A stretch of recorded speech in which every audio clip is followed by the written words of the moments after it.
자신 있으면 어디 한번 뚫어보시오.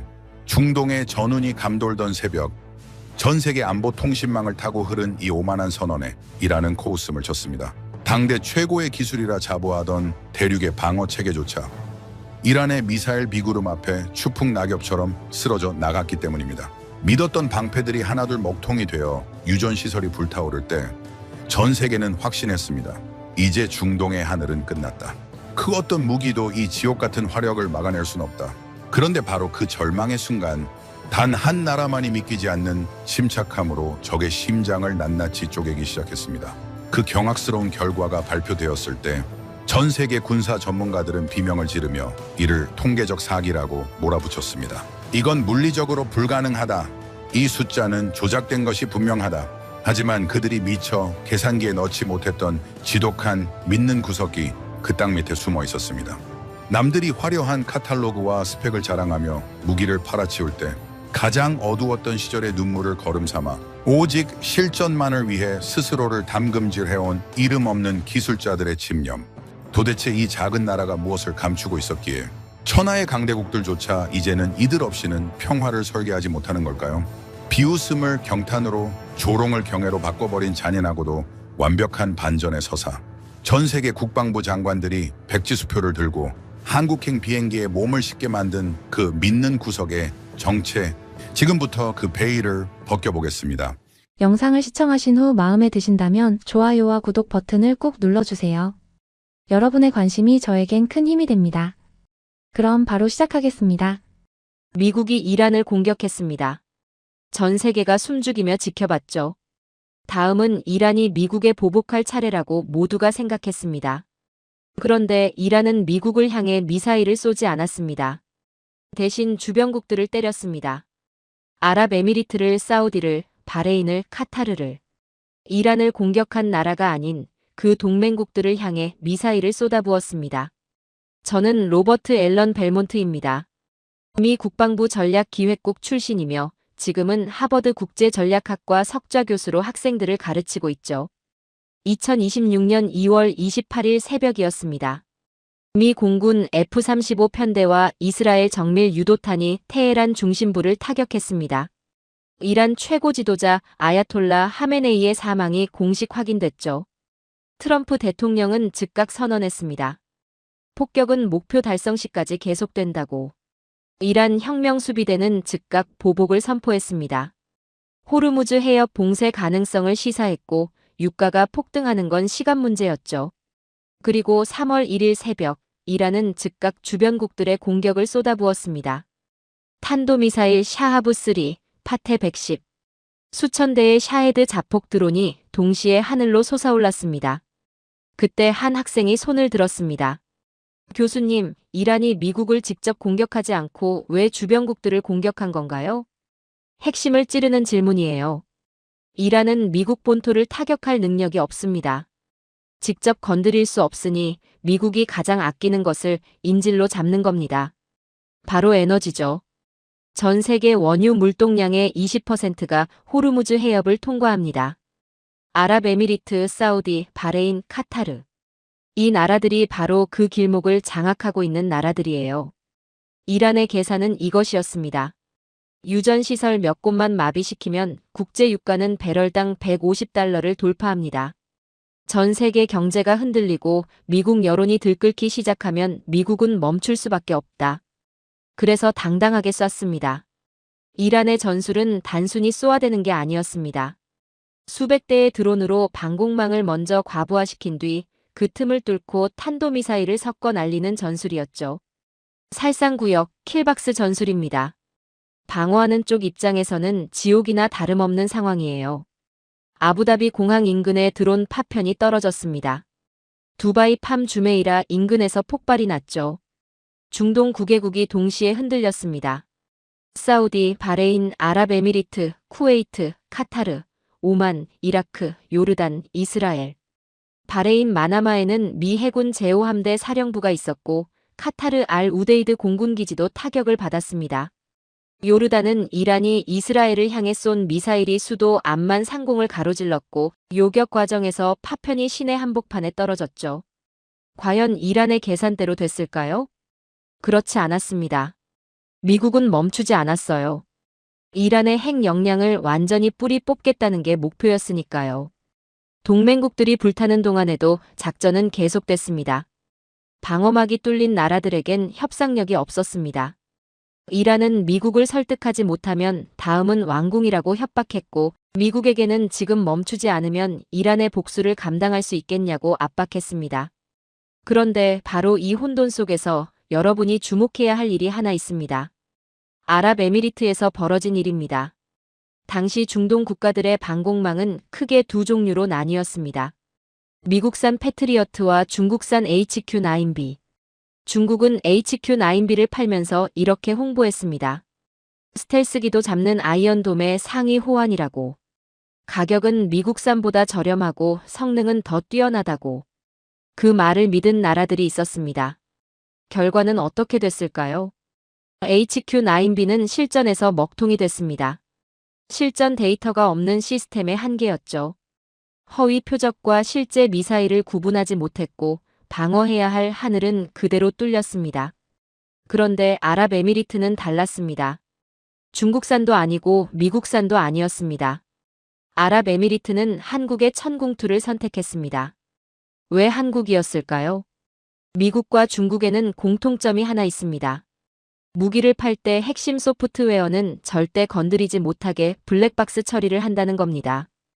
고장나면 자기네 기술자가 올 때까지 기다려야 하고 속이 어떻게 생겼는지 알 수도 없습니다. 한국은 달랐습니다. 기술을 공유하고 함께 운영했으며 문제가 생기면 함께 고쳤죠. 아랍에미리트는 단순한 구매자가 아닌 방어 시스템의 주인이 되고 싶었습니다. 거기에 한 가지가 더 있었습니다. 중국제 HQ-9B는 미국산 패트리어트와 데이터 링크가 호환되지 않습니다. 중국 무기를 쓰는 순간 그 포대는 고립된 섬이 됩니다. 천궁2는 처음부터 미국의 패트리어트와 상호 운용이 가능하도록 설계됐습니다. 아랍에미리트는 이미 보유한 패트리어트와 천궁2를 하나의 네트워크로 묶었습니다. 주변국들이 중국산 따로, 미국산 따로 놀 때 아랍에미리트는 물 셀 틈 없는 하이브리드 방공망을 완성한 거죠. 그리고 2022년 체결한 계약 규모는 약 35억 달러. 그 4년의 준비가 2026년 3월 1일 밤에 빛을 발했습니다. 이란의 137발이 아랍에미리트 영공으로 진입하는 순간 천궁2의 다기능 레이더가 가동됐습니다. 단 20초 만에 모든 표적을 식별했습니다. 동시다발적으로 유도탄이 사출됐죠. 137발 중 132발 요격. 나머지 5발은 민가 피해가 없는 바다로 유도됐습니다. 요격률 95.6%. 이게 얼마나 대단한 숫자인지 체감이 되나요? 무기는 카탈로그가 아닙니다.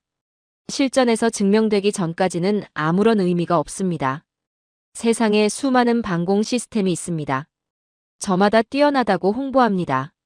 그런데 실전에서 수백 발의 미사일과 드론이 뒤섞인 지옥 같은 상황에서 95.6%를 막아낸 시스템은 단 하나였습니다. 실전으로 제대로 된 쇼케이스를 해버린 거죠. 한 학생이 손을 들었습니다. 교수님, HQ-9B를 도입한 다른 나라들은 이번 사태를 보고 어떻게 반응했을까요? 당장 계약을 취소하고 돌아서기는 어렵습니다. 무기 계약이라는 게 그렇게 단순하지 않거든요. 하지만 이번 사태는 하나의 분명한 신호가 됐습니다. 중국산 무기에 대한 신뢰가 흔들리기 시작했고 그 자리를 어떤 나라가 채울 것인지에 대한 셈법이 바뀌기 시작했습니다. 블룸버그 애널리스트들은 이렇게 썼죠.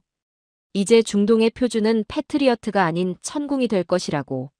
주말이 지나고 한국 주식시장이 열리는 순간 한화 에어로스페이스와 LIG, 넥스원 주가가 폭등할 것이라는 전망이 쏟아졌습니다.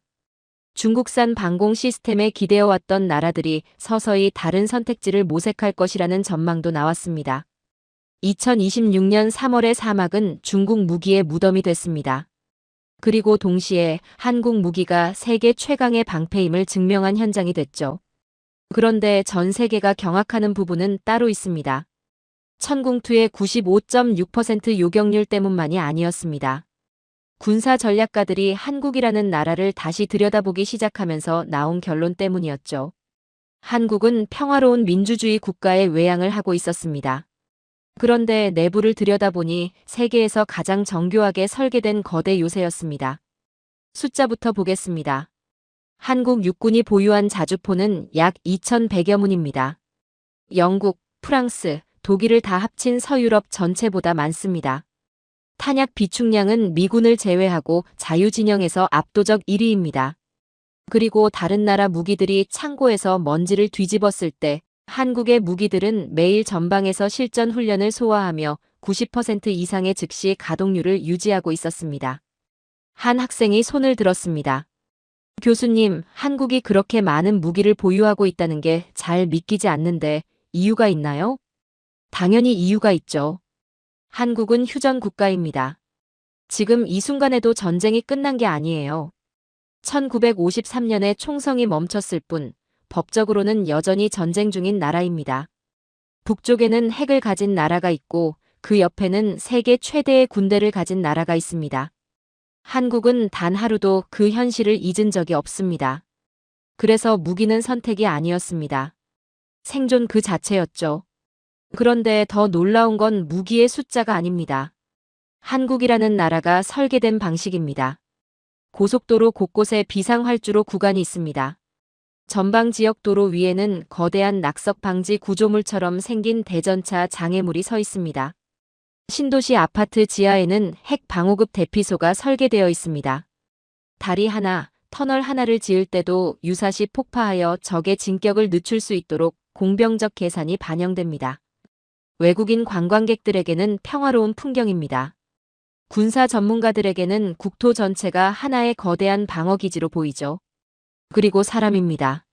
한국은 전 세계에서 예비군 동원 속도와 숙련도가 가장 높은 나라입니다.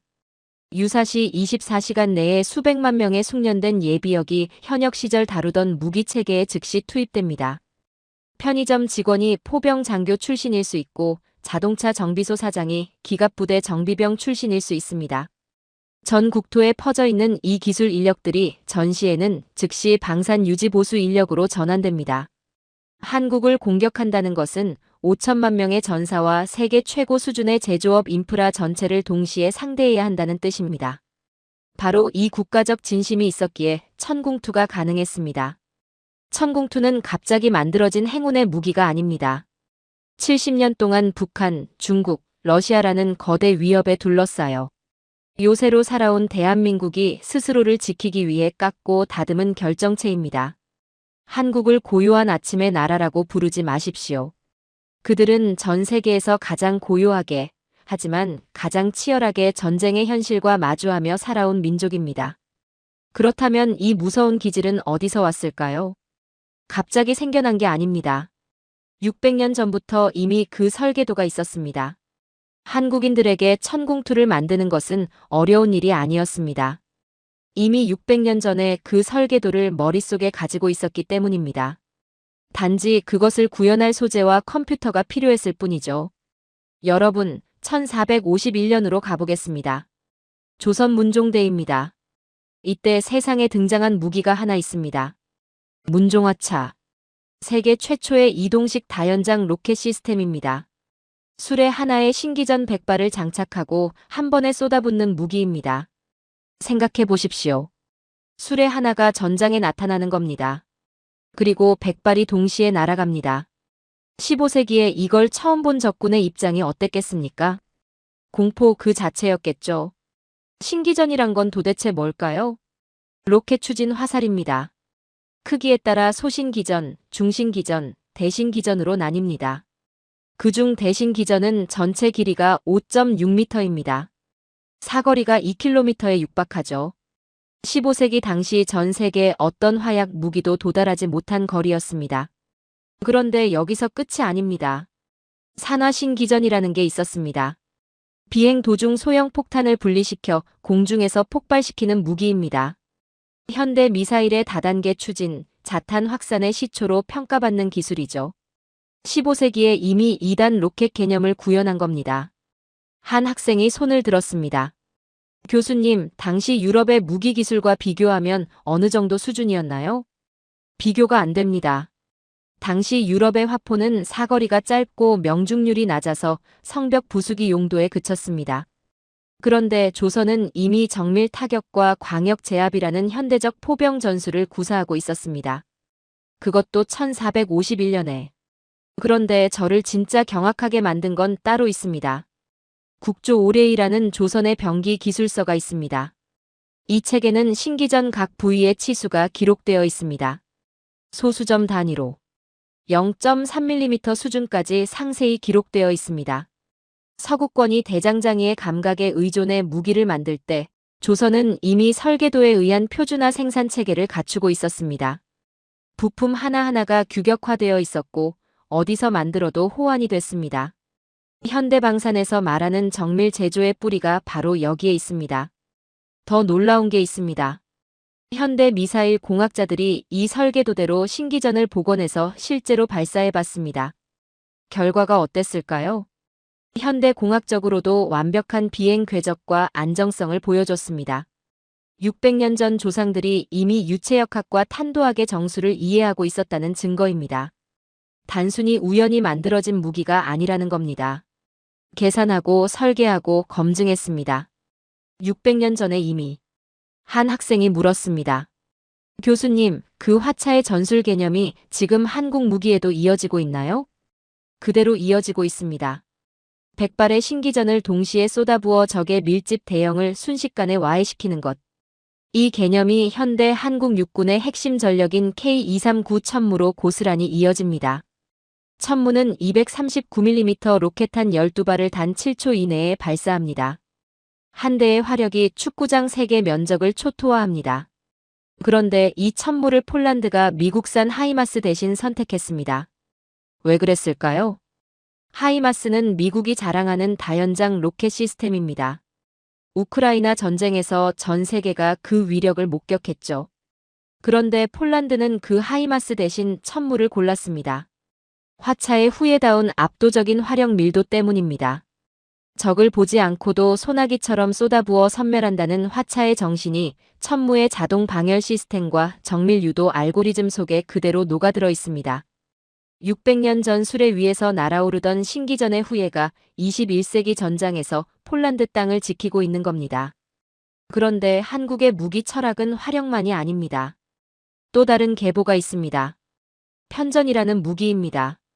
애기살이라고도 불리는데 짧은 화살을 통할하는 대나무 대롱에 넣어 쏩니다. 속도가 빠릅니다. 그리고 궤적을 읽기가 힘들죠. 적군이 날아오는 걸 보고도 피할 수가 없었습니다. 보이지 않는 곳에서 치명타를 가하는 겁니다. 이 편전의 철학이 현대에 와서 비궁이 됩니다. 70mm 로켓에 탐색기를 달아 소형 고속정을 잡는 무기입니다. 작지만 매서운 무기죠. 미군조차 탐내는 가성비와 정밀도의 정점이죠. 편전의 철학은 KF-21 보라매의 스텔스 지향 설계로도 이어집니다.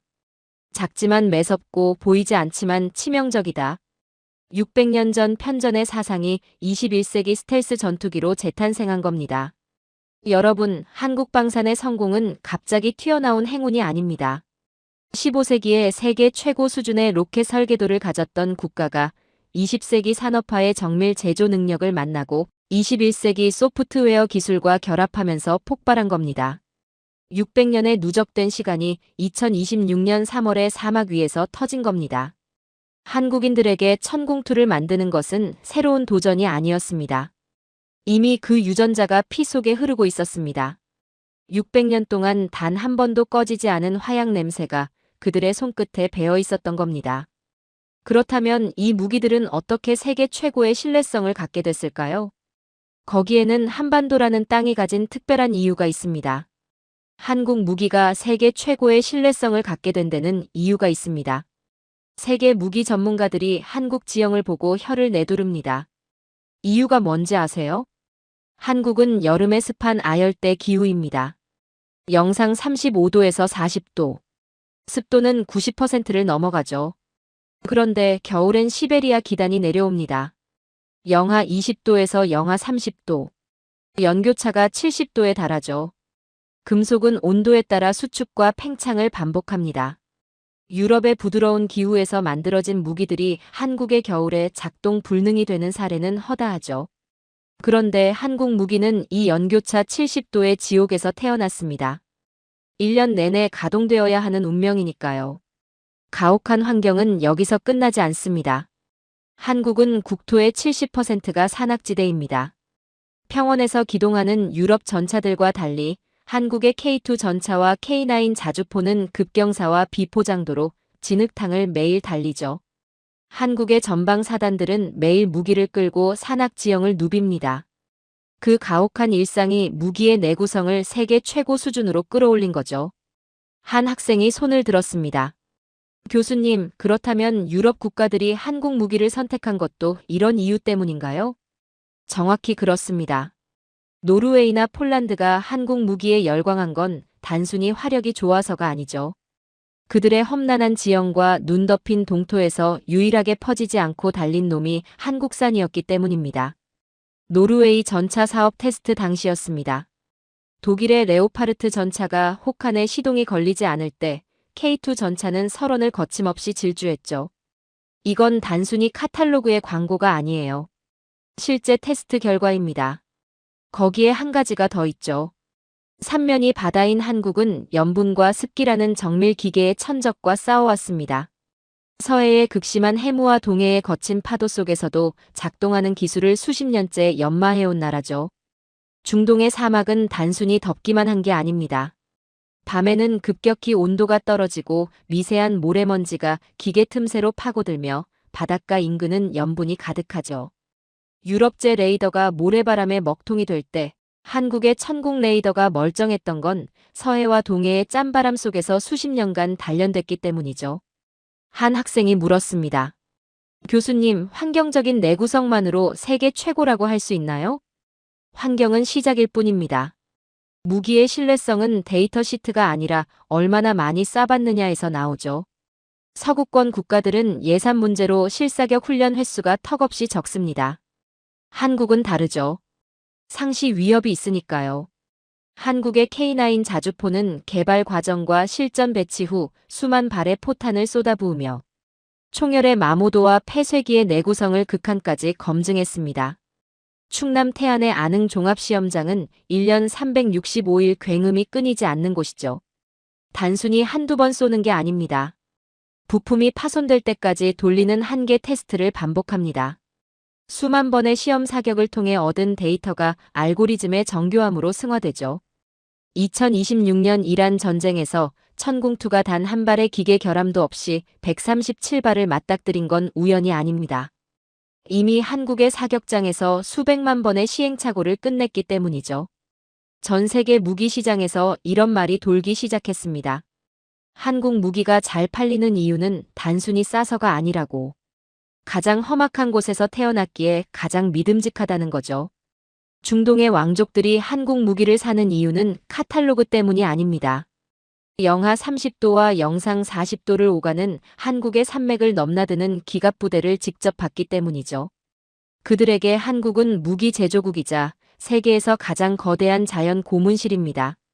그런데 이 혹독한 환경에서 단련된 무기들이 세계 시장에서 통하려면 또 하나의 조건이 필요했습니다. 그 나라의 환경에 맞게 바꿔주는 능력이죠. 한국은 그 부분에서도 세계가 따라올 수 없는 방법을 갖고 있었습니다. 이 부분은 잠시 후에 다시 설명하기로 하죠. 한국 방산이 세계 최고가 된 건 하늘에서 뚝 떨어진 게 아닙니다. 처절하고도 지독했어요. 그리고 그 지독함 뒤에는 아무도 몰랐던 역사가 하나 있죠. 먼저 80년대로 가보겠습니다. 한국은 미국의 손을 내밀었습니다. 미사일 사거리를 늘리고 싶었고 핵심 유도 기술인 자이로스코프도 필요했죠. 펜타곤 복도에서 며칠을 기다렸습니다. 돌아오는 답은 단 하나였습니다. 절대 안 된다. 종이 도면 한 장도 복사해주지 않았죠. 동맹이라는 말이 무색할 정도였습니다. 한국 엔지니어들은 빈손으로 돌아와야 했어요. 그런데 이 굴욕이 한국인들을 독하게 만들었습니다. 안 주면 직접 만든다는 오기가 이후 한국 방산의 원동력이 됐죠. 그리고 거기에 결정적인 기회가 찾아왔습니다. 1990년으로 가보겠습니다. 한국은 소련에 14억 7천만 달러를 빌려줬습니다. 그런데 소련이 무너졌고 러시아가 됐고 돈이 없었죠. 갚을 방법이 없었습니다. 그래서 나온 게 불곰 사업입니다. 돈 대신 무기로 갚겠다는 거죠. 그런데 보통 무기가 아니었습니다. T-806 전차, BPM-3 장갑차, 메티스-M 대전차 미사일. 러시아가 자존심으로 여기는 최정예 전력이었습니다. 서방이 경악했죠. 미국과 서방 국가들은 한국의 핵심 기술을 절대 주지 않았는데 러시아가 자신들의 심장을 통째로 넘겨준 겁니다. 한국 군사 전문가들이 T-80U를 처음 탔을 때 내뱉은 첫마디가 있습니다. 우리가 지금까지 알던 전차와는 차원이 다르다고. 당시 서방 전차들을 압도하는 화력과 방어력을 직접 눈으로 확인한 순간이었죠. 그런데 한국은 여기서 그냥 쓰는 걸로 만족하지 않았습니다. 뜯었습니다. 경남 창원의 창고로 T-80U가 들어갔고 나사 하나 전선 한 가닥까지 전부 분해했죠. 국방과학연구소 연구원들이 달려들었습니다. 도면도 제대로 없고 설명서도 불완전했지만 부품을 일일이 손으로 측정하고 소재를 분석하며 러시아의 설계 철학을 통째로 흡수하려 했죠. 그런데 러시아 전차의 장갑을 절단기로 잘라냈을 때 연구원들은 소름이 돋았습니다. 서방의 방식과는 완전히 다른 구조를 발견했기 때문이었죠. 투박해 보이지만 완벽하게 효율적인 복합 장갑 구조였습니다. 장갑재의 성분을 분석하기 위해 금속 가루를 직접 먹어볼 기세로 덤벼들었다는 말이 나올 정도였죠. 그 창고 안에 해부학이 훗날 K2 흑표의 능동 파괴 체계와 복합 장갑의 출발점이 됩니다. 그런데 하드웨어를 분해하는 것만으로는 부족했습니다. 러시아 기술자들의 머릿속에 있는 노하우가 필요했죠. 한국 연구원들은 러시아 기술자들과 매일 밤 보드카 파티를 열었습니다. 러시아 기술자들은 자존심이 강해서 핵심 노하우는 절대 입 밖에 내지 않았죠. 그래서 먼저 친해졌습니다. 함께 웃고 함께 마시면서 신뢰를 쌓았죠. 그렇게 술기운에 흘린 숫자 하나, 냅킨에 끄적인 도면 조각 하나를 밤새 붙들고 분석했습니다. 러시아 기술자의 직관을 한국의 논리로 변환하는 작업이었습니다. 이건 공학이라기보다 인간 대 인간의 처절한 설득전에 가까웠죠. 그 과정에서 발견한 게 있었습니다. 러시아 무기의 투박함 속에 숨겨진 단순함의 미학이었죠. 복잡하지 않고 구조가 단순하지만 극한 환경에서 절대 고장나지 않는 설계였습니다. 이것이 훗날 한국 무기들이 사막과 혹한에서 버티는 기초 체력이 됐죠. 여기에 또 하나의 역설이 있습니다. 미국이 한국의 미사일 사거리를 제한하는 족쇄를 채웠습니다. 그런데 이 족쇄가 오히려 한국을 더 무섭게 만들었죠. 사거리를 못 늘리게 하니 한국은 전혀 다른 곳에 집착했습니다. 한 발을 쏴도 산 하나를 통째로 날려버릴 파괴력이었죠. 탄두 중량에 미친 듯이 매달린 결과 탄두 중량 2톤에서 8톤짜리 괴물 미사일 현무가 탄생했습니다. 그리고 정밀도에 집착했죠. 사거리가 묶여 있으니 오차 범위를 0으로 줄여야만 살 수 있었으니까요. 2026년 이란 전쟁에서 천궁투가 날아오는 미사일을 정확히 격추한 건 이 처절한 결핍의 산물이었습니다. 제약이 집착을 낳았고 집착이 세계 최고의 정밀도를 만들어낸 거죠. 그런데 이 모든 게 순탄하게 이루어진 게 아닙니다. 1997년 외환위기가 터졌습니다. 나라 전체가 흔들리고 기업들이 도산하고 예산이 싹둑 잘려나갔죠. 월급이 밀리고 예산이 끊길지도 모른다는 공포가 엄습했지만 연구소를 떠난 사람이 없었습니다. 이 기술을 놓치면 우리 아이들에게 미래가 없다며 연구실 소파에서 잠을 자고 끼니를 때우면서도 실험을 멈추지 않았죠. 러시아에서 배운 기술에 머물지 않고 미사일의 눈이라 불리는 탐색기, 다기능 레이더, 교전 통제소까지 90% 이상을 국산화하는 데 성공했습니다. 학생으로 시작했지만 졸업할 때는 스승을 능가해 있었죠.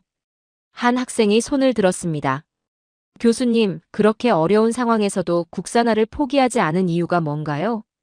기술을 남에게 의존하는 순간 안보도 남에게 의존하게 된다는 사실을 한국인들은 이미 뼈저리게 알고 있었습니다. 펜타곤 복도에서 며칠을 기다리다 빈손으로 돌아왔던 그 굴욕이 뼈에 새겨져 있었기 때문이죠. 절대로 다시는 그 복도에서 기다리지 않겠다는 다짐이었습니다. 천궁의 요격 알고리즘 한 줄 한 줄에는 보드카 잔을 기울이며 러시아 기술자들과 밤을 지새웠던 연구원들의 땀이 배어 있습니다. 30년의 집념이 2026년 3월 1일 밤 사막 위에서 137발을 막아냈죠. 이것은 기술의 승리이기 이전의 집념의 승리입니다. 그렇다면 이 집념으로 만든 무기들이 어떻게 전 세계 시장을 뚫었을까요? 거기에는 한국만이 가진 또 하나의 무기가 있었죠. 한국 무기가 세계 시장을 뚫은 데는 성능만으로는 설명이 안 되는 부분이 있습니다. 미국도 세계 최고의 무기를 만들죠. 독일도 프랑스도 마찬가지입니다. 그런데 왜 폴란드는 독일 대신 한국을 선택했고 인도는 미국 대신 한국을 선택했을까요? 거기에는 한국만이 가진 철학이 있었습니다. 미국이나 독일이 무기를 팔 때 어떻게 한다고 했었죠? 핵심 소프트웨어는 절대 건드리지 못하게 잠가버린다고 했었죠. 고장나면 자기네 기술자가 올 때까지 기다려야 하죠. 속이 어떻게 생겼는지 알 수도 없습니다. 구매국은 그냥 쓰기만 하면 됩니다. 영원히 을의 위치에 있어야 하는 구조죠. 그런데 한국은 달랐어요. 우리가 가르쳐 줄 테니 같이 만들자고 했습니다. 기술을 이전하고 현지에서 생산하고 그 나라의 환경에 맞게 함께 개조했죠. 이 파격적인 제안이 전 세계 방산 시장의 판도를 바꿨습니다. 아랍에미리트 이야기를 먼저 해보겠습니다. 천궁투를 수출할 때였습니다. 아랍에미리트 사막은 섭씨 50도를 넘나드는 열기에 미세한 모래먼지가 가득하죠. 정밀 유도탄에게는 최악의 환경입니다. 기존 시스템으로는 레이더가 과열되면서 연산 오류가 빈번하게 발생했습니다. 한국 기술진은 어떻게 했을까요? 하나와 LIG넥스1의 엔지니어들이 아랍에미리트 사막 현지에 직접 상주했습니다. 현지에서 능동형 하이브리드 냉각 시스템을 독자 개발했죠. 레이더 소자 하나하나에 특수방진 코팅을 입혔습니다. 냉각 효율을 30% 이상 끌어올리는 재설계를 단행했죠. 거기서 끝이 아니었습니다. 아랍에미리트가 이미 운용 중인 미국산 패트리어트, 사드와 천궁투를 하나의 네트워크로 묶어야 했습니다. 미국조차 꺼려하던 데이터 연동 문제였죠. 한국은 그것도 해결했습니다. 2026년 이란 공습 당시 95.6% 요격률은 바로 이 현지 최적화의 결과물이었습니다. 한 학생이 손을 들었습니다. 교수님, 미국이 꺼려하던 기술을 한국이 해결했다는 게 어떤 의미인가요? 단순한 기술 문제가 아닙니다. 미국은 자국 무기 체계를 다른 나라 무기와 연동하는 걸 극도로 꺼립니다. 자신들의 시스템 안에서만 놀게 하려는 거죠. 그런데 한국은 그 벽을 허물었습니다. 아랍에미리트 입장에서는 미국산 무기를 버리지 않아도 되면서 한국산 무기를 추가할 수 있게 된 겁니다. 이건 단순한 무기 판매가 아니라 아랍에미리트의 방공 전략 전체를 업그레이드 해준 거죠. 인도 이야기도 빠질 수 없습니다. 인도는 참 특이한 나라입니다. 서부에는 타르 사막이 있고 북부에는 히말라야가 있습니다. 영상 50도의 사막과 영하 30도의 고산지대를 동시에 커버해야 하는 나라죠. 한국이 K9 자주포를 인도에 수출할 때 조건이 하나 있었습니다. 부품의 50% 이상을 인도 현지에서 조달하고 인도 공장에서 조립하라는 거였죠. 인도가 자국 방위 산업을 키우고 싶어 했기 때문입니다. 한국은 그 조건을 받아들였습니다. 그리고 해발 4,000m 히말라야 고지대에서 엔진 출력이 떨어지는 문제를 해결하기 위해 고산지대용 엔진 제어 소프트웨어를 새로 만들었습니다. 혹한기 시동 불량을 막기 위해 보조 동력 장치도 강화했죠. 결과는 어땠을까요? 중국산 자주포가 히말라야 고지대에서 엔진 문제로 멈춰 설 때 인도 이름을 붙인 K9 바지라는 거침없이 기동했습니다. 인도군은 열광했고 이제 인도는 K9 추가 도입을 넘어 인도형 차세대 전차 개발의 파트너로 한국을 지목하고 있죠. 폴란드 이야기를 빼면 섭섭합니다. 2022년 우크라이나 전쟁이 터지자 폴란드는 공포에 휩싸였습니다. 다음은 우리 차례일 수도 있다는 생각을 지울 수 없었죠. 폴란드는 독일에 전차를 요청했습니다. 독일의 답변은 이것이었습니다. 수년 뒤에 줄 수 있다고. 서류를 내밀었습니다. 한국은 달랐죠. 몇 달 안에 배에 실어보내겠다고 했습니다. 실무를 약속한 겁니다. 폴란드는 한국을 선택했습니다. 그런데 여기서 한국이 한 일이 더 있습니다. 폴란드 지형에 맞게 전차 바퀴를 늘리고 장갑을 보강한 폴란드형 모델을 따로 만들었습니다. 폴란드의 자주포 차체에 한국의 K9 기술을 결합한 협력 모델도 만들었죠. 한국은 단순히 전차를 판 게 아니었습니다. 폴란드가 스스로를 지킬 수 있는 방위산업 역량 자체를 함께 키워준 거죠. 필리핀에는 경공격기 FA-50을 팔면서 조종사 훈련 프로그램을 패키지로 제공했습니다. 한국 엔지니어들이 현지에서 밤낮 없이 기체 상태를 직접 점검해줬죠. 그 덕분에 마라위 전투에서 실전 성공을 거뒀습니다. 인도네시아에는 독일도 포기한 동남아 특유의 고수온 저염분 해수 환경에 최적화된 잠수함 설계를 제공했습니다. 한 학생이 물었습니다. 교수님, 그렇게 기술을 이전해주고 현지 생산까지 허용하면 한국한테 남는 게 있나요? 아주 날카로운 질문이에요.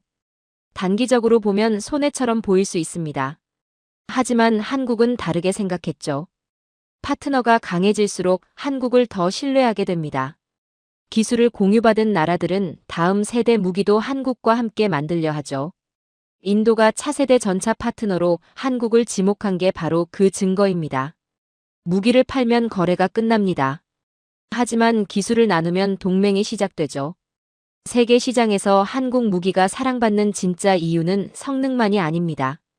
고객이 모래 폭풍 속에서 떨고 있을 때 같이 모래를 뒤집어쓰며 레이더를 고쳐주는 한국 기술자들의 포기하지 않는 진심 때문입니다.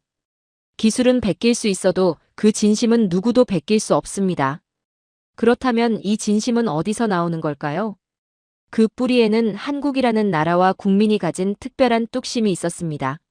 한국 방산이 여기까지 오는데 기술만 있었던 게 아닙니다. 그 뒤에는 아무도 꺾을 수 없었던 국민의 뚝심이 있었죠. 1950년으로 가보겠습니다. 6.25 전쟁이 터졌을 때 대한민국 육군에는 적의 전차를 막을 대전차포가 없었습니다. 변변한 전투기 한 대도 없었죠. 병사들은 맨몸으로 수류탄을 들고 적 전차 앞에 뛰어들어야 했습니다.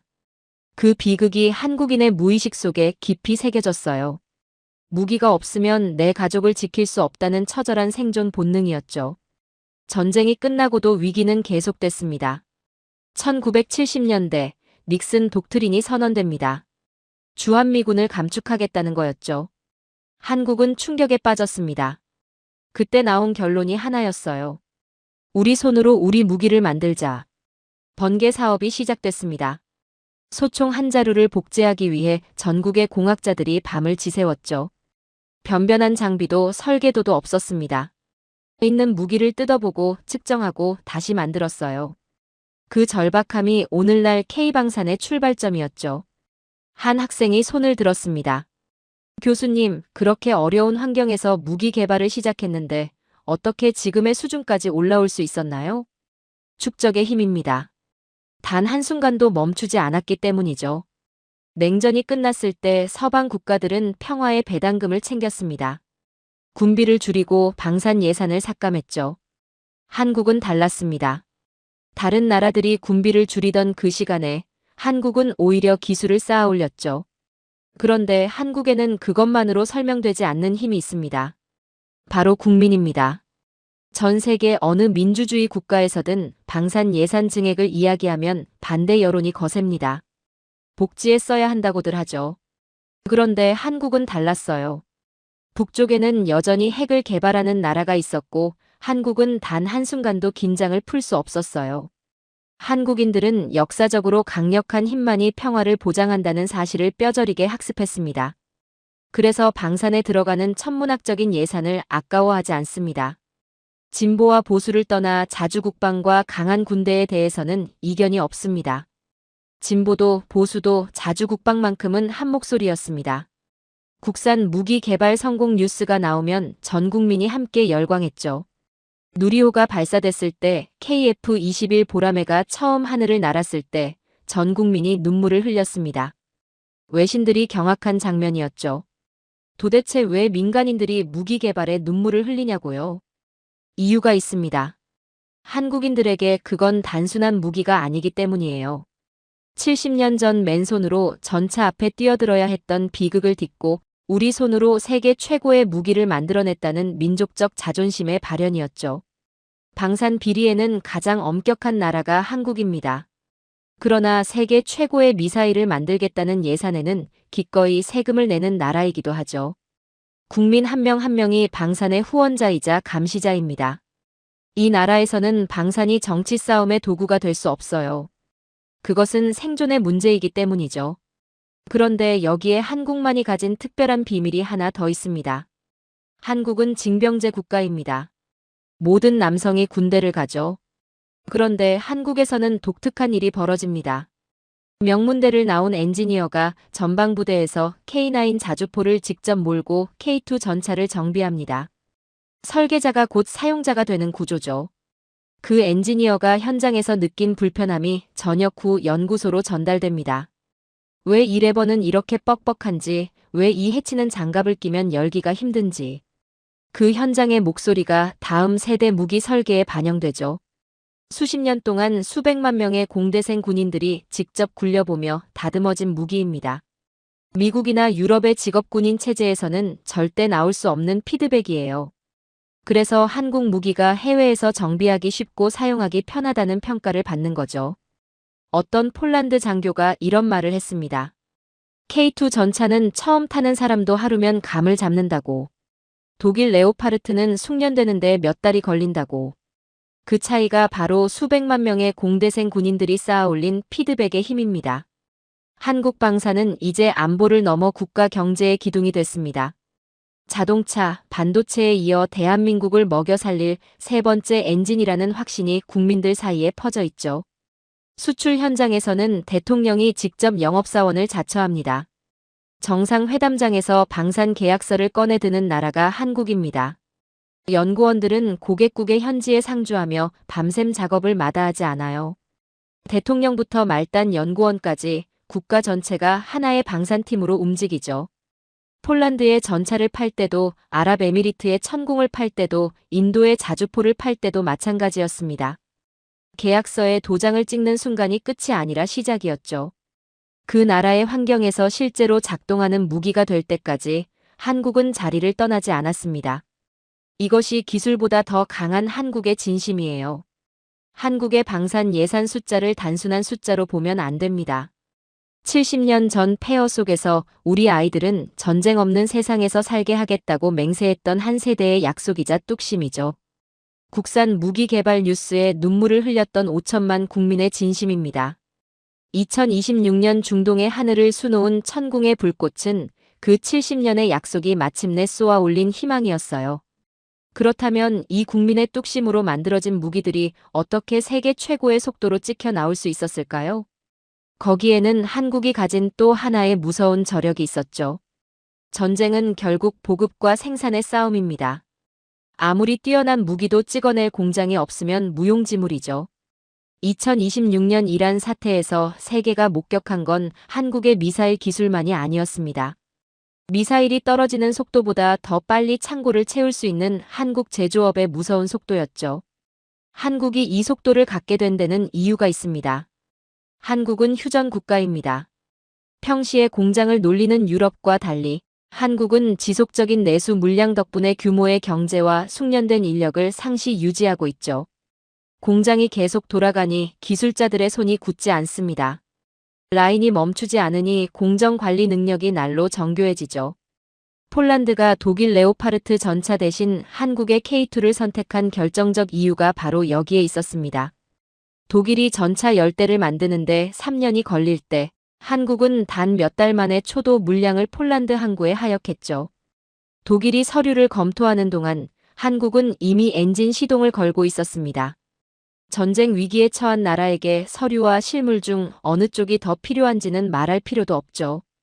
한 학생이 손을 들었습니다. 교수님, 어떻게 그렇게 빠르게 생산이 가능한 건가요? 공급망의 힘입니다. 현대차, HD현대, 포스코. 세계 최정상급 제조 인프라가 방산과 맞물려 있어요. 전차에 들어가는 특수광부터 엔진 부품까지 모든 공급망이 1시간 거리 안에 집약되어 있죠. 부품 하나를 조달하는데 몇 주씩 기다려야 하는 유럽 방산과는 차원이 다릅니다. 유럽 방산 기업들이 공급망 하나가 막히면 전체 라인이 서는 동안 한국은 이미 완성된 전차를 항구로 실어 나르고 있죠. 거기에 한국방산공장은 이제 인공지능과 로봇이 관리하는 스마트 공장으로 진화했습니다. 디지털 트윈 기술을 통해 설계 단계에서 발생할 수 있는 결함을 미리 시뮬레이션하고 시행착오를 제로에 가깝게 줄이고 있죠.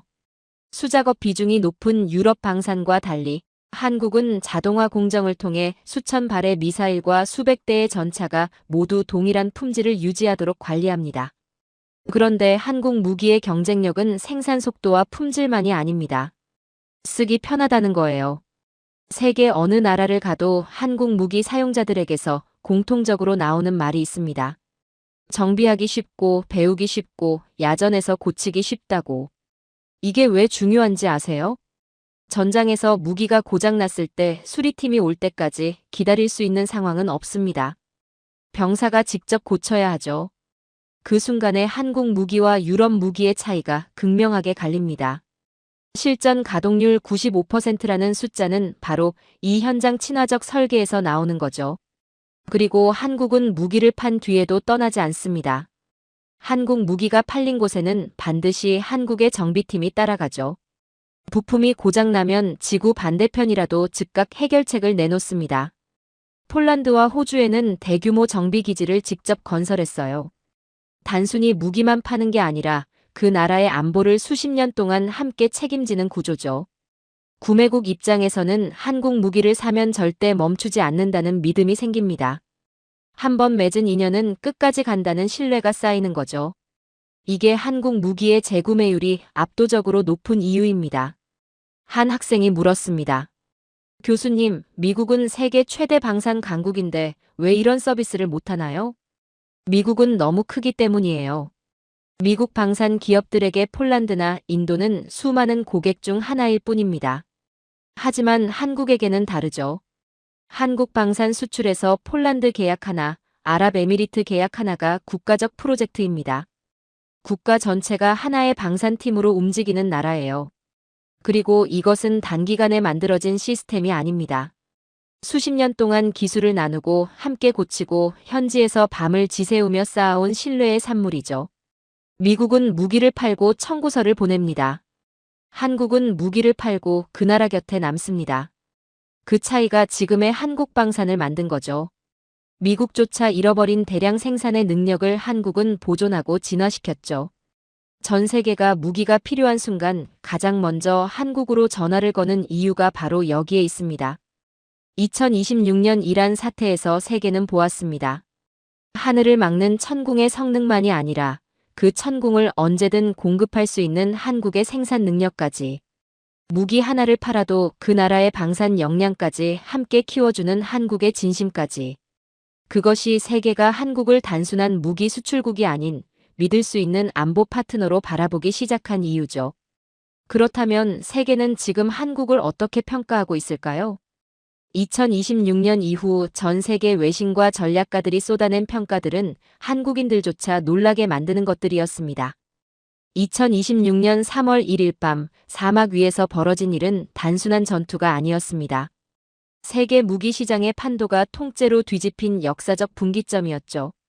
이란의 미사일 137발이 격추되던 그 순간 전 세계 군사 전략가들은 모니터 앞에 굳어버렸습니다.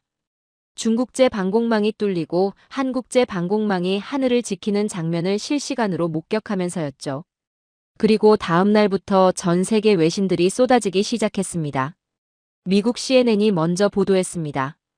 우리는 이제까지 중국산이 가성비의 상징인 줄 알았다고. 그런데 2026년 3월의 사막은 그것이 얼마나 위험한 착각이었는지를 증명했다고. 진정한 신뢰의 정점은 대한민국에 있었다고 했습니다. 영국 이코노미스트는 이렇게 썼습니다. 독일의 전차 산업이 서류의 늪에 빠져 허우적거릴 때 한국은 배에 전차를 싣고 폴란드 항구에 나타났다고. 이것은 단순한 판매가 아니라 물류의 기적이라고. 평화로운 민주주의 국가 중 유일하게 상시 전시 생산이 가능한 민주주의의 병기창이라고 했죠. 한 학생이 손을 들었습니다. 교수님, 외신들이 한국 방산을 이렇게 높이 평가하는 게 단순히 이번 사태 때문만인가요? 아닙니다. 이번 사태는 방아쇠를 당긴 것뿐이에요. 그 전부터 이미 조짐은 있었죠. 포브스는 한국의 방산 기업들이 무기를 파는 게 아니라 시간을 판다고 했습니다. 고객이 위기에 처했을 때 즉각 무기를 조달할 수 있는 유일한 나라는 한국뿐이라고. 이제 한국 방산은 삼성전자와 현대자동차를 넘어 한국의 가장 날카로운 지정학적 무기가 되었다고 했죠.